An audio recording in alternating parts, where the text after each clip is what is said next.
2 decks below where George and Jennifer Hagel-Smith were staying. If you notice that, first of all, you can see this canopy. There's sort of a, it's not flat. You can, I don't know if the camera picks it up, but there is a slant to it. It's a concave. People are washing the ship. This is routine to clean off the canopy. As it's in port, they're cleaning up because they're about to leave in a couple hours.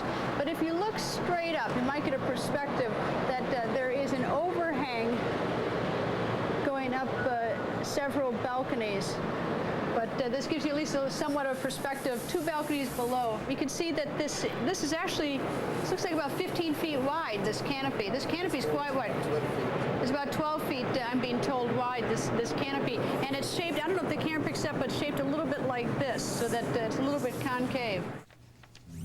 Let's bring back our legal panel. And Ted, during the break, you asked me, and if I can hold this up for the viewers, and I could see it, this is the slight sort of how the canopy is, so that if you do fall here, you could roll right off. Well, you know, that's interesting because if you look at it just from the ship and from the television screen, it looks as though it's rather flat. But that concaveness, again, is, I can understand the rationale of why someone would fall, hit that canopy, and go over. When you look at the blood, as I see it here, it appears to me that someone fell on their face. And I think that why blood, on their face, not the back of their head? Well, you know, back of his head, rather. Well, look at a part of the blood, and there's a thick part of it where it appears as though someone's nose may have very well been hit, and hit that right in that area. There's a big dark spot, and I think that could be where somebody's nose hit, and either they went on and slid off into the water, or they got up and was terribly delirious and went into the water, I believe. Unless that you're lying there for a second and you're still conscious, and that's where you're depositing the most blood, and then somehow, I mean, maybe 5, 10, or any time later, roll off. Absolutely, but the only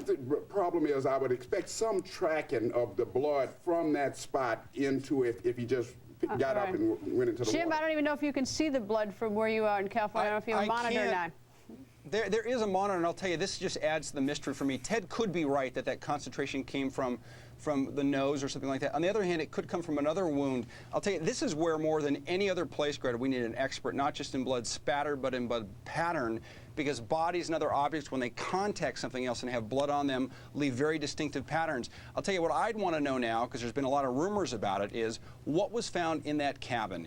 If there's any evidence that there was a wound inflicted on George Smith before he went overboard, that suggests some kind of violent struggle or assault. If there wasn't, and this is the first blood, and he ends up in the ocean, maybe Ted's right and he fell off board. But I'll tell you, the mystery just deepens until we listen to an expert. You know, Bernie, when you look at that blood spot, and you know, it's really hard to figure out what it is, whether it's like one injury and he's sort of rolled around, and sort of, that's why you have that sort of smudged look, as someone sort of like, you know, wreathing in pain or something. Right. And then later rolled off. Right. When you actually pull it back a little bit and you get the wide angle lens, that is a perfect shot right there.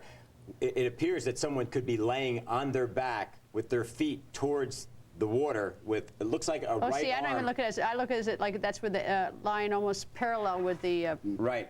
Now, and maybe my perspective's off, but that amount of blood, I am convinced from a couple of hundred homicide cases, that person that hit that canopy was already bleeding when he hit that canopy. Why? I think so too, Bernie. Because your skull is as hard as this table, and it would take a tremendous amount of shock to hit that canopy and either in the back of your head to just have that sort of injury. Now, you could get a nosebleed, but how do you get a nosebleed and then fall over? But wait a minute, being that drunk could be, but I think there's an injury that precedes that canopy. Suppose you hit that canopy and you're delirious and you're down there for a while, you're going to be bleeding down there, and then if you get up or try to get up and you're delirious and you fall into the water, that could have happened. But that looks like a smearing from a body, like, you know, like you're moving around on top of your own blood. Well, you may very well be after you are delirious and trying to get up. This is your own blood. Greta's exactly right. Jim, can I say something real quick? Greta's right. Sure. From that smearing right there, someone is not bleeding from a standing position. They're on the ground, rolling around in their own blood. All right, you got the last 30, Jim. Real quick, I just asked Ted about his theory about the guy falling off. What if it turns out, and we don't know the answer, that there's blood inside that cabin, Ted? It seems that pops a big hole in your theory. No, there is some blood in the cabin, but it seemed to be a minute amount. It doesn't seem to be a large amount. Well, we still haven't gotten any of that sort of that confirmed. The facts are continuing to develop. Gentlemen, thank you. And coming up tonight, Natalie Holloway disappeared. A knife and a fish trap were reported stolen. Now the search for clues. Forensic scientist Dr. Henry Lee will board the ship And what should he be looking for? Join us live in Spokane as former LAPD